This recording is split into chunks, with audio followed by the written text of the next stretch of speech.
तो देवी सज्जनों, हमारे सामने गुड्डी जी बैठी हैं। तो गुड्डी जी, सवाल ये है आपके सामने, इनमें से किस में जीपीएस टेक्नोलॉजी होती है?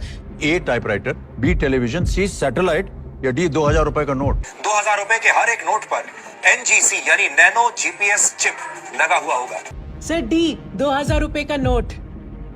श्योर है? अरे सर मैं क्या जी, पूरा इंडिया श्योर है। देवी जी, आपका उत्तर गलत है। सही उत्तर है सी सैटेलाइट। सर आप मजाक कर रहे हैं ना? नहीं, मैं मजाक क्यों करूंगा? मजाक तो वो था जिसे आपने सच मान लिया। पर सर न्यूज में तो यही दिखाया था। ये सिग्नल रिफ्लेक्टर की तरह काम करता है।